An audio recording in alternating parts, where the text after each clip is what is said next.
It was a quiet evening in a small Texas town. The kind of evening where nothing feels like it could go wrong. Kids playing outside, neighbors waving at each other, doors left unlocked. But on this particular evening, something was very wrong. Inside one house, 3 children sat in complete silence. Their hands were tied, their mouths were dry, and the man responsible was still out there moving from house to house with a gun. By the time the sun went down that night, 3 people would be dead, and the woman who ran from that house would carry the weight of what happened for the rest of her life. This is a story about one man, a man who could fix anything with his hands, a man who smiled at his neighbors, a man who went to war and came back changed. But underneath all of that, there was something darker, something that had been building for years. And on the night of August 29, 1989, it finally came out. If this is your first time on this channel, welcome. Hit that subscribe button and turn on your notifications because we cover stories exactly like this one.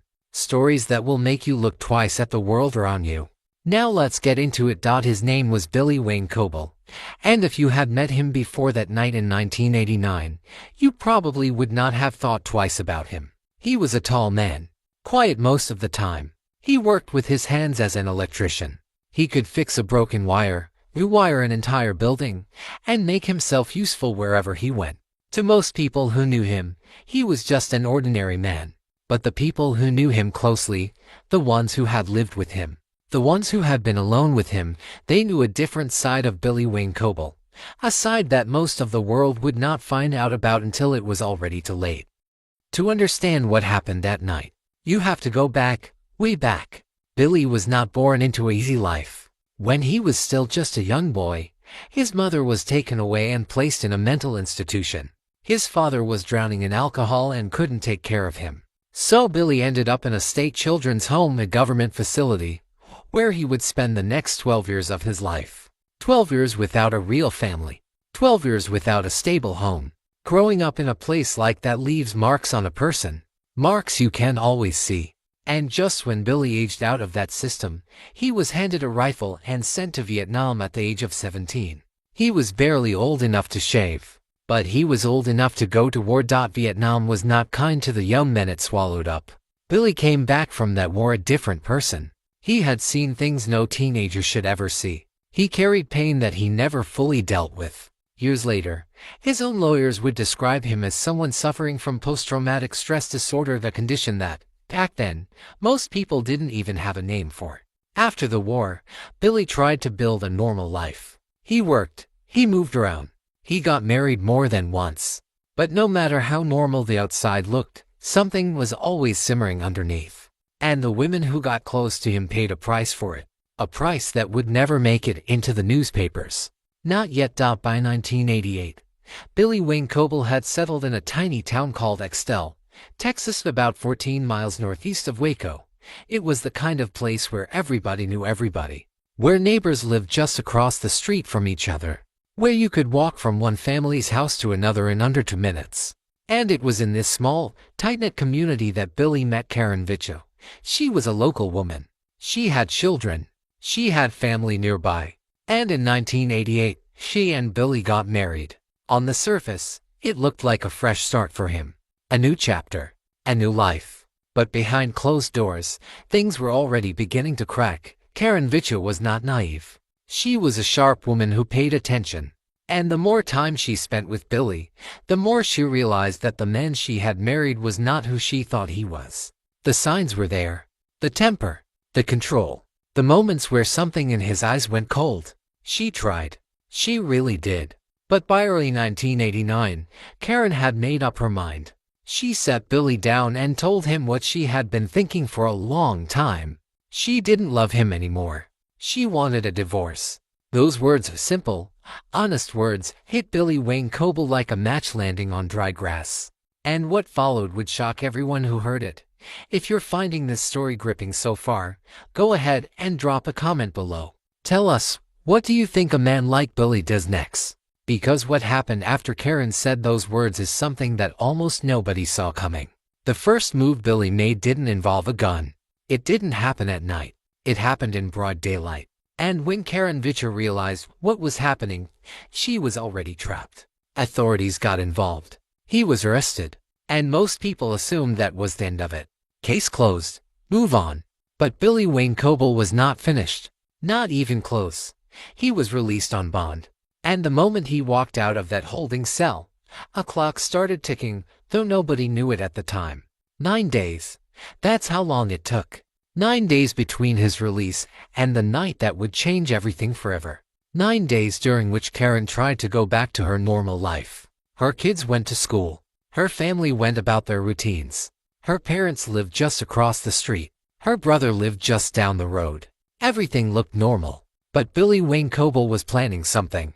And when he finally made his move on the evening of August 29, 1989, the quiet town of Axtell, Texas would never be the same again. August 29, 1989. It was a Tuesday, an ordinary school day. In the small town of Axtell, Texas, children were coming home from school just like any other afternoon. Backpacks on their shoulders. Lunch boxes in their hands. Karen Vicha's daughters were walking home. And so was her nephew, 11-year-old J.R. Bobby Vicha's son, who had decided to come over that day. Nobody had any reason to be afraid. Nobody was watching over their shoulder. The house they were walking into looked completely normal from the outside. Curtains in the windows. A quiet street. Just another Tuesday afternoon in a town where nothing ever happened. But when those children stepped through that front door, Billie Wayne Coble was already inside. Waiting. What J.R. remembered from that day would stay with him for the rest of his life. He remembered walking in and seeing Billie standing there. He remembered setting his lunchbox down on the table, a small, ordinary detail that somehow burned itself into his memory forever. And then things moved very fast. Billie had come prepared. He had brought handcuffs, 3 sets of them, 1 for each of Karen's daughters. J.R. wasn't supposed to be there. Billie hadn't planned for him. So he used rope instead. One by one, he restrained those children. He took them into a bedroom. He placed each one in a corner of the bed and told them not to move. These were young children. They were terrified.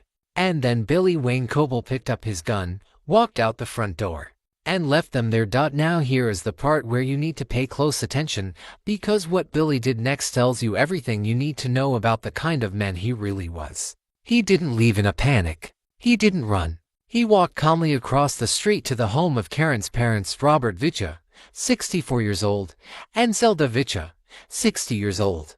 2 elderly people who had done nothing to him. To people who had simply raised the woman he refused to let go. He went to their home, and he shot them both. Then, without stopping, he drove down the road to the home of Karen's brother, Bobby Vicha. Bobby was 39 years old. He was a police sergeant with the Waco Police Department, 18 years on the force. Respected, loved, and Billie shot him too. 3 people, 3 separate homes, in a single evening. If this story is hitting different right now, and it should be, go ahead and subscribe to the channel, because every week, we bring you stories just like this. True stories, real people, real consequences. Hit that subscribe button and make sure you never miss one. By the time Karen Vicha returned home from work that evening, she had no idea that her entire world had just been destroyed. She walked through the front door of her house expecting a normal night. Instead, she found her children tied up and terrified. And then Billie stepped out of the shadows. He looked at her, and in a calm, steady voice, he told her exactly what he had done. He said the words out loud. He named her mother, her father, her brother. He told her they were gone. And then he told her something else, something that made her blood run cold. He said that no one was coming to help her. He pressed a gun against her and forced her outside to his car. And he drove away with her into the night. What happened in that car is something Karen Vicha has spoken about publicly, and it is not easy to hear. Billie struck her with the gun. He threatened her. He told her what he planned to do to her before the night was over. Karen was fighting for her life in a moving vehicle, in the dark, with a man who had already killed 3 people that evening. But Karen Vicha was not going to give up. She fought back. She kept fighting. And at some point during that desperate drive through neighboring Bosque County, a sheriff's deputy spotted the car and began following it. Billie, rattled and running out of road, lost control and crashed. The car came to a stop. And when the dust settled, Karen was alive. Billie Wayne Coble was pulled from the wreckage and arrested on the spot. The town of Axtell was never the same after that night. 3 funerals, 3 empty chairs at the dinner table, an 11-year-old boy who would grow up with the memory of being tied to a bed while his grandfather, his grandmother, and his father were being murdered just down the road. J.R. Vicha would later say that he could still remember every small detail of that afternoon. The lunchbox, the handcuffs, the silence after Billie left the room, and Karen, the woman Billie had tried to destroy, would spend years rebuilding a life that one man had tried to burn to the ground. She would later say, with a quiet kind of strength, that Billie's plan had been to break her, and that he had failed. Drop a comment right now and tell us, after everything you just heard, what do you think should happen to a man like Billie Wayne Coble? Because the legal battle that followed was not simple, it was not clean, and it was far from over. Billie Wayne Coble was charged with capital murder. He was put on trial in 1990, and in June of that year, a jury found him guilty and sentenced him to death. It seemed like the end. Justice had been served. The Vicha family could finally begin to heal. But here is the thing about Billie Wayne Coble: he was not done fighting. Not in that courtroom. Not in the appeals courts. Not anywhere. In the years that followed, something happened inside the legal system that nobody expected. Something that would keep this case alive for nearly 3 more decades. Something that would force the Vicha family to relive their worst nightmare over and over again. And it all started with 2 so-called experts. 2 men who stood up in a courtroom and said things that, years later, would be proven to be built on nothing at all. Here is something most people don't know about Billie Wayne Coble. In nearly 30 years on death row, he did not receive a single disciplinary report. Not one. The man who had terrorized a family, tied up children, and shot 3 people in a single evening, that same man became one of the most well-behaved inmates on Texas death row. He helped other prisoners. He helped prison staff. He kept his head down and caused no trouble. Guards who worked around him said he was quiet, cooperative, and even useful. And that fact, as strange and uncomfortable as it is, would become one of the most important pieces of his legal battle. Because in Texas, to be sentenced to death, the state has to prove something very specific. They have to prove that you will be a danger to others in the future. And Billie Wayne Coble, sitting peacefully in his prison cell year after year, was making that argument very hard to make. When Billie was first sentenced to death in 1990, the prosecution brought in an expert witness to convince the jury that he would be dangerous in the future, even behind bars. That expert's name was Dr. Richard Coons. He was a psychiatrist from Austin, Texas.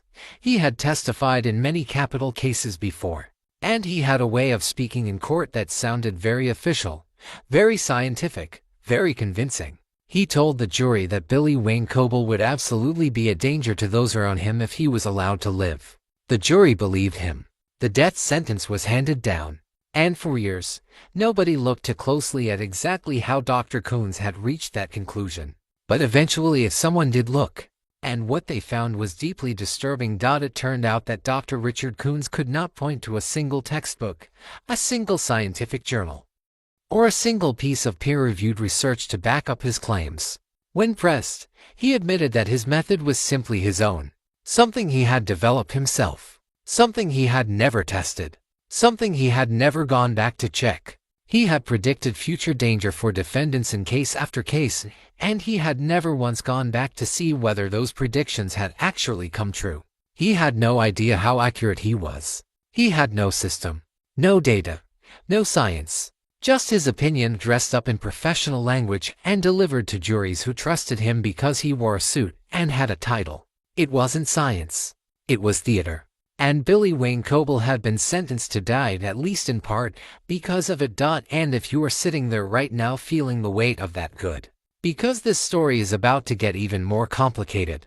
Subscribe to this channel if you haven't already, and leave a comment below, because we want to know what you think about what you just heard. Should a man's life or death depend on one person's unverified opinion? Drop your thoughts below. Because that question is at the very heart of everything that happens next. In 2007, the 5th United States Circuit Court of Appeals looked at Billie Wayne Coble's case and made a decision that stunned many people. They threw out his death sentence. Not because he was innocent, nobody was arguing that. The courts had always been clear on that point. Billie Wayne Coble had committed those murders. That was never in doubt. But the way his original sentencing had been handled was legally flawed. The judge had not properly instructed the jury on how to weigh the difficult details of Billie's life, his broken childhood, his time in a state home, his service in Vietnam, his PTSD when deciding whether he should live or die. The court said the jury needed to be given a proper chance to consider all of that. And so, after 17 years on death row, Billie Wayne Coble was given a new sentencing hearing. In 2008, Billie went back before a jury. This time, his lawyers laid everything out. The state children's home, the absent parents, the Vietnam War, the trauma, the PTSD that nobody had properly treated. They argued that the man sitting before the jury was not just a monster, he was also a product of a system that had failed him from the very beginning. It was a powerful argument, and for a moment, it seemed like it might actually work. But the prosecution pushed back hard. They brought in their experts again, including Dr. Coons, the same man whose methods had already been called into question. And a second jury, after hearing everything, reached the exact same conclusion as the first one had 18 years earlier. Billie Wayne Coble was sentenced to death. And the legal fights did not stop there. Billie's lawyers kept pushing. They challenged the testimony of a second prosecution expert, a prison investigator named A.P. Marilette, who had told juries frightening stories about prison violence to convince them that inmates like Billie could never truly be contained. But in other cases that went through the appeals courts, Marilette's claims had already been proven false. He had invented details. He had misled juries. The courts acknowledged the problems with both experts. They acknowledged that the testimony was flawed. And yet, through a series of legal technicalities, a court still let the sentence stand. The ACLU got involved. Attorneys filed petition after petition. The U.S. Supreme Court was asked to intervene. And each time, the answer came back the same. No. Now here's where this story takes its final and most haunting turn. The date was set. February 28, 2019. Billie Wayne Coble, 70 years old, gray-haired, and facing the end of nearly 3 decades on death row, was scheduled to be executed by lethal injection at the state penitentiary in Huntsville, Texas. His lawyers had one last card to play. One final appeal. One last shot at stopping the clock. And with just hours remaining, the answer from the highest court in the land would determine everything. Meanwhile, in San Antonio, a woman named Karen was packing a bag and preparing to make the drive to Huntsville. Not to watch, not to be in that room, but to be close to her family on the night the nightmare finally ended. And Billie Wayne Coble, lying in his cell, was waiting for news that would never come the way he hoped. The morning of February 28, 2019 arrived like any other morning in Huntsville, Texas. The sun came up. Birds moved through the trees outside the red brick walls of the state penitentiary. Inside those walls, Billie Wayne Coble woke up knowing that this was the last day of his life. He was 70 years old. His hair was gray. His face carried the lines of a man who had spent nearly 3 decades in a small cell, watching the world move on without him. 30 years. That is how long the Vicha family had been waiting for this day. 30 years of courtrooms and appeals and legal documents and heartbreak. 30 years of a case that simply refused to close. And now, finally, the date had come. But even on the very last day, even with the clock ticking down to 6 in the evening, Billie's lawyers were still fighting. One final petition. One last desperate letter to the highest court in the United States of America. And somewhere in Washington, the justices of the U.S. Supreme Court were reading it. Back in San Antonio, Karen Vicha had already made the long drive to Huntsville. She was not going to be in the witness room. She had made that decision a long time ago, and she was firm about it. She knew Billie. She knew how his mind worked. And she refused to give him the satisfaction of seeing her face in those final moments. She told reporters exactly why. She said she knew, she absolutely knew, that he would find some twisted comfort in seeing her there. So she stayed in a separate support room, close to her family, but invisible to him. That quiet act of defiance said everything about the kind of woman Karen Vicha was. Billie had spent years trying to control her, and even at the very end, she would not let him have that. 2 hours before the scheduled execution, the answer came from Washington. The United States Supreme Court denied Billie Wayne Coble's final appeal. No explanation. No lengthy statement, just a denial clean and final. His lawyers had argued that his original trial attorneys were negligent, that they had failed him, that they had given up on his defense without his permission and without properly fighting for him. The justices were not moved. The state of Texas had argued that the public's interest was not served by any further delay, and the court agreed. Whatever chance Billie Wayne Coble had of dying in that cell of old age was now gone. The clock that had started ticking 30 years ago had almost run out. If you have stayed with this story all the way to the end, thank you. Truly, go ahead and subscribe to this channel right now if you haven't already, because this is exactly the kind of story we tell here. Real, raw, and unforgettable. Now let's finish this together. At 6 in the evening, Billie Wayne Coble was brought into the execution chamber at the Huntsville State Penitentiary. He was strapped to a gurney, and the fourth line was connected to his arm. On one side of the glass, 6 members of the Vicha family stood in silence, including J.R. Vicha, who had been 11 years old when Billy tied him to a bed and walked out to kill his father. J.R. was now 40 years old. He had grown up, gone to college, become a prosecutor, and built a life. But he had carried that afternoon in Axtell with him every single day. On the other side of the glass, Billy's son Gordon, his daughter-in-law, and a small group of friends stood waiting. A microphone hung above the gurney. The warden asked Billie Wayne Coble if he had any final words. And what came out of his mouth left everyone in that room completely silent. He said, and these were his exact words, "Yes, sir. That will be $5. I love you, and I love you. Mike, I love you. Where's Nellie at? I love you. That will be $5. Take care."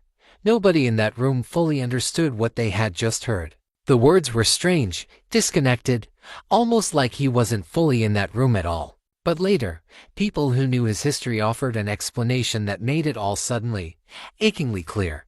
During the Vietnam War, local children would approach American soldiers on the street and ask them for money. $5. It was a phrase soldiers heard over and over again in those dusty towns far from home. Billie Wayne Coble, in the final seconds of his life, had gone back to Vietnam, back to a time before the murders, before the courtrooms, before the death row cell. Whether that was his mind finding peace or simply falling apart, nobody could say. He closed his eyes, and the pentobarbital entered his veins. What happened next in the witness room is something that has rarely been seen in an execution chamber. As the drug began to take effect, Gordon Coble, Billy's son, broke. He began screaming the word "no" over and over.